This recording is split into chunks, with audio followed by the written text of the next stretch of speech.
Hello students, आज मैं आपको होम साइंस के एमए फाइनल के सेकंड पेपर एक्सटेंशन एजुकेशन यानी प्रसार शिक्षा के बारे में बताऊंगी।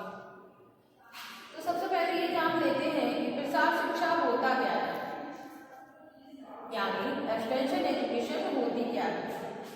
तो प्रसार शिक्षा यानी शिक्षा का प्रसार करना, यानी जो शिक्षा होती है उसको हम कैसे फैलाएं।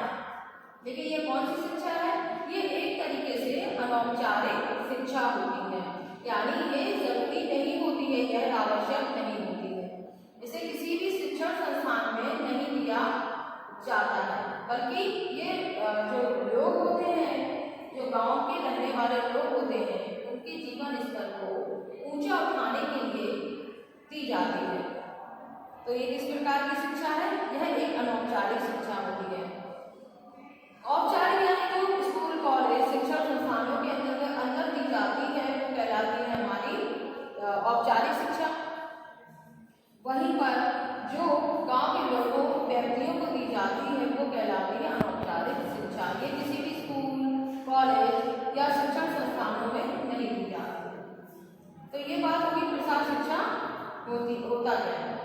इसके बाद बात करें, अब कोई भी शिक्षा हो उसे देने का तरीका होता है। जैसे आप पढ़ते हैं, आप जैसे कि आप लोग पढ़ते हैं, कॉलेज आते हैं, तो क्या होता है, अब आपको पढ़ाते हैं, तो ये स्कूल में हम देते हैं, तो हम आपको नोट्स के माध्यम से, ब्लैक बोर्ड, कई चीज़ों का यूज करके हम आपको बताते हैं, समझाते हैं, आपके टॉपिक क्लियर करते हैं। तो उसी तरह से ये वाली प्रसार शिक्षा है, तो ये गाँव में हम दे रहे हैं, तो ये हम किस प्रकार उन्हें शिक्षित करें, उन्हें काम सिखाएं। जैसे कि कोई कृषि से संबंधित कोई समस्या है, कोई पशुपालन से संबंधित समस्या है, डेयरी उद्योग जो होते हैं, लघु उद्योग होते हैं, कुटीर उद्योग होते हैं, उनमें जो समस्याएं आती हैं उन समस्याओं का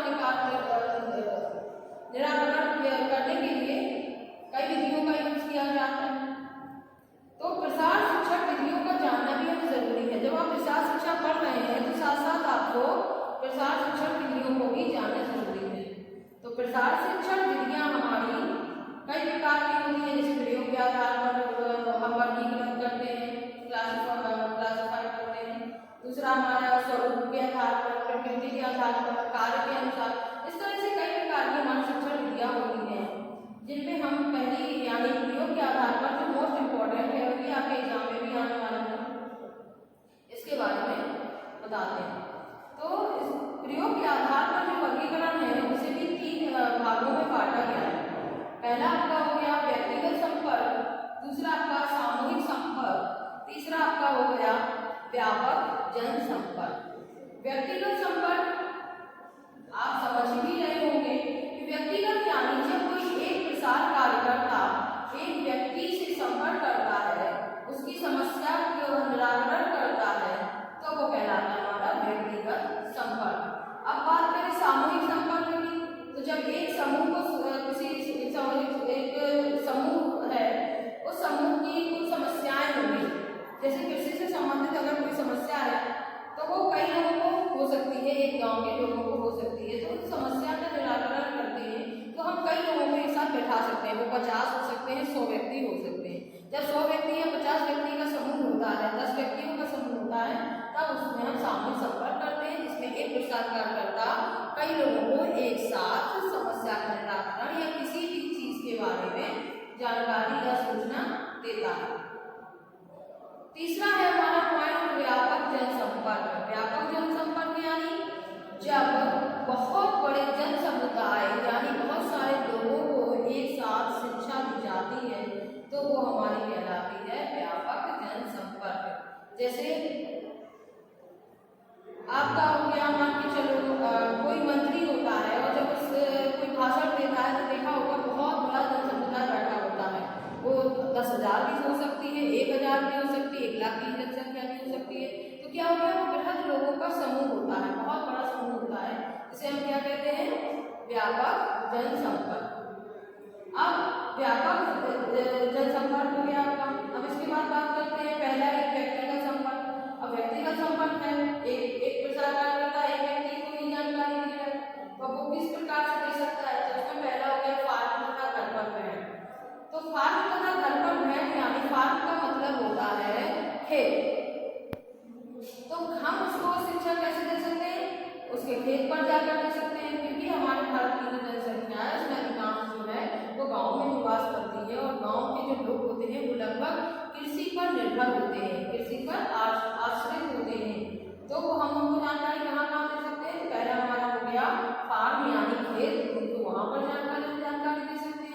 या उनको घर पर मिलकर भी जानकारी दे सकते हैं। दूसरा हो गया कार्यालय में मिलना। यदि कोई कार्यालय में ऑफिस में काम करता है, कोई छोटा मोटा प्यून हो सकता है, प्लस उसकी कोई समस्या हो सकती है, आने जाने की समस्या, या साथ में वो खेती करता है या पशुपालन करता है, डेयरी या लघु कुटीर कोई भी उद्योग करता है, तो उसके संबंध में भी उसे हम जानकारी वहाँ जाकर के दे सकते हैं, यानी प्रसारकर्ता कार्यालय में जाकर के जानकारी से प्रदान कर सकता है। तीसरा है हमारा टेलीफोन वार्ता। टेलीफोन वार्ता यानी टेलीफोन पर बात करना। जैसे यदि प्रसारकर्ता दूर है, वो उसके घर गया और वो व्यक्ति नहीं मिलता है, तो हम उसे फोन पे भी जानकारी से दे सकते हैं। फिर हो गया व्यक्तिगत पत्राचार, यानी वह प्रसारकर्ता उस व्यक्ति को पत्राचार के माध्यम से यानी पत्र में लिखकर सूचना उसको भेज सकता है और वो उसको जो व्यक्ति होगा वो सूचना से लाभान्वित होगा। फिर आता है परिणाम प्रदर्शन, यानी डेमो देना, किसी चीज काम को करके उसे दिखाना। जैसे यदि कोई नई टेक्निक या कोई नई तकनीक आई है किसी के क्षेत्र में या किसी भी क्षेत्र में, अब वो उसे जानकारी देता है, लेकिन वो कैसे देता है, उसमें वो बोल भी रहा है, यानी वो उसे बता भी रहा है, और जो चीज है या जो वस्तु है उसके बारे में भी उसे करके दिखा रहा है। तो ये होता है हमारा परिणाम प्रदर्शन। तो ये हो गए आपके व्यक्तिगत संपर्क के कुछ पॉइंट थे, जैसे फार्म करना पर मैं उसी तरीके के सभी आपके क्लियर हो गए। अब दूसरी बात करें सामूहिक संपर्क की, तो इसमें पहला हो गया आपका प्रणाली प्रदर्शन, व्याख्यान, भ्रमण, प्रदर्शन सभा, सम्मेलन, दृश्य श्रव्य साधन। तो सबसे पहले समझते हैं प्रणाली प्रदर्शन। जैसे कि आपने देखा व्यक्तिगत संपर्क में एक था आपका परिणाम प्रदर्शन, डेमो देना। तो इसमें क्या हो गया, हम एक व्यक्ति को दे रहे हैं। अब सामूहिक संपर्क है तो निश्चित रूप से एक समूह होगा, 50 लोगों का हो सकता है, 5 लोगों का हो सकता है, 25 का हो सकता है। तो इसमें क्या होता है कि हम एक बहुत सारे लोगों को जब हम कोई चीज करके दिखाते हैं तो वो कहलाता है हमारा प्रणाली प्रदर्शन।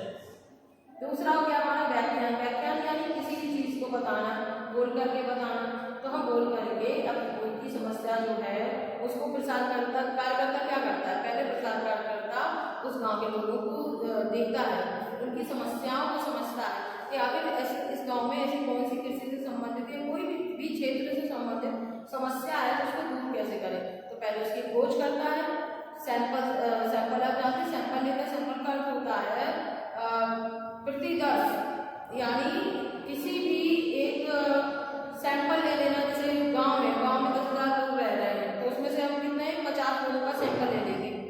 फिर हम देखेंगे कि वो किस तरीके से उस काम को कर रहे हैं, कौन सी समस्या है। जैसे अभी तक उनके यहाँ ट्रैक्टर वगैरह का यूज नहीं हो रहा है, अभी तक वो पुरानी चीज़ों में फंसे हुए हैं, तो हम उनकी समस्या को देखते हैं।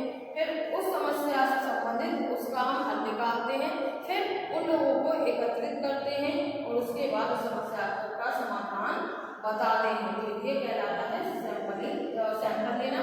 और उसको हमने कैसे निकाला वो कहलाता है हमारा सैंपलिंग। प्रतिचयन, प्रतिदर्श, प्रतिचयन ये आपके इसमें है, आपके सिलेबस में भी है। तो प्रतिदर्श यानी नमूना, और किस तरीके से हमने इसे लिया वो कहलाती है हमारी सैंपलिंग। तो इसको हम आगे आपको डिटेल में और ज्यादा अच्छे तरीके से बताएंगे।